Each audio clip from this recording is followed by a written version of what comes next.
All right, today we're diving into the World Association of Basketball Coaches Manual. We're going to pull back the curtain on a method that's not just more effective, but honestly, it's a whole lot more fun for young players.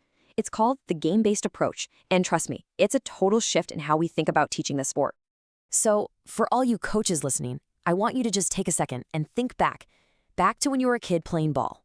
Do you remember that feeling of standing in a super long line, just waiting for your turn to do the same dribbling drill over and over and over again? That boredom? That's exactly what we're going to talk about. And more importantly, how to get rid of it for good. You know, that whole experience, that boredom, it actually has a name. It's called the technique-centered approach. It's the old school, traditional way most of us are probably taught, and it's built on a foundation that, especially for kids, is just, well, it's broken. So what is it, really? Well, this method basically chops basketball up into tiny, isolated pieces. You've got your shooting drills over here, your dribbling over there, and it teaches them completely separate from an actual game. The whole idea is that there's one perfect way to do everything, and the goal is to drill that perfect form into muscle memory long before you'd ever actually need it on the court. And this is exactly why it doesn't work for kids. First off, the obvious one. These drills are just boring. They completely crush a kid's motivation to play. Second, and this is huge, it totally ignores the thinking part of the game. It teaches players how to shoot, but not when or why to shoot. And here's the real kicker. That perfectly practiced jump shot means absolutely nothing the second a real live defender runs up and puts a hand in your face. The skill just falls apart under pressure. Okay, so if the old way is broken, what's the fix? Well, it's this really powerful shift in thinking called the game-based approach. And it pretty much flips that whole old school process right on its head. See, instead of teaching skills for the game, this method teaches skills through the game. The entire focus is on fun, game-like activities. You're teaching the big picture first, the flow and feel of basketball, and then you start layering in the technical skills as the players get comfortable. It's learning by doing, not learning by drilling. So, how does a coach actually pull this off? What's the secret tool that unlocks this whole method and helps turn players from just robots running drills into actual thinkers on the court? It's this simple. Questioning. That's the secret weapon. Instead of the coach being the one with all the answers, telling a player, you did that wrong, do it like this, the coach becomes a guide.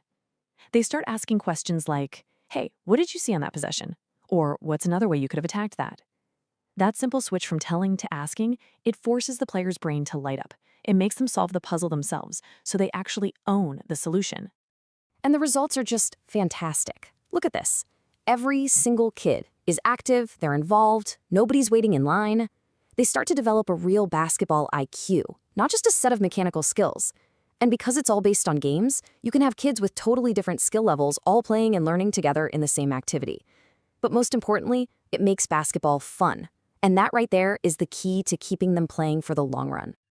Okay, so that's the why. We get it. Now let's talk about the how, because this isn't just some abstract theory. It's a real, practical blueprint you can start using at your very next practice. It all boils down to a super simple, repeatable cycle. And here it is, the 4-step coaching cycle. First, you start quickly. Get the kids playing right away with just a few basic rules. Second, you just observe. For 4 or 5 minutes, you just watch. Don't say anything, don't stop them, just watch.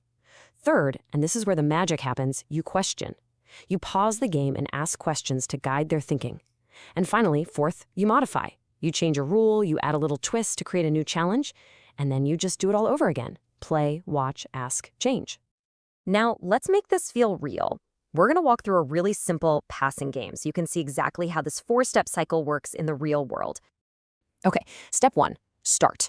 We're setting up a simple passing game. You've got 2 teams, 1 ball, everyone's inside the 3-point line.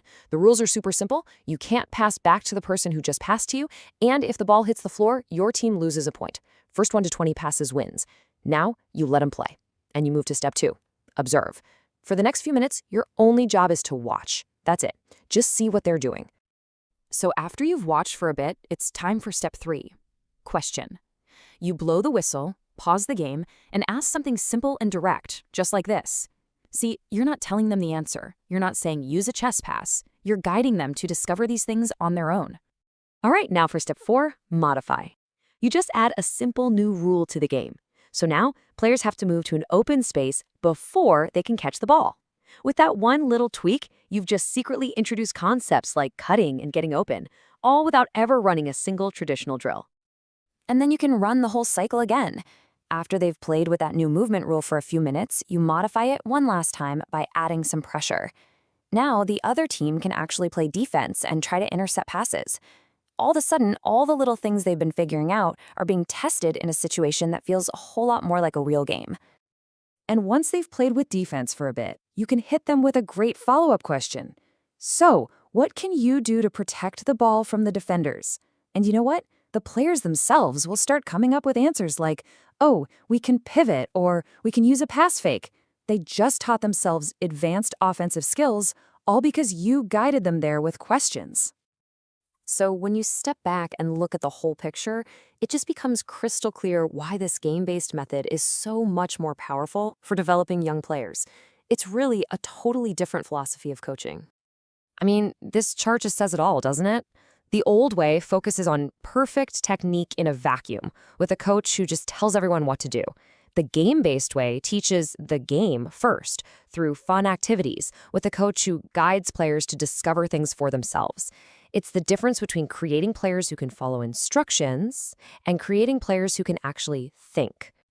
And we'll leave it with this perfect quote from WABC President Patrick Hunt.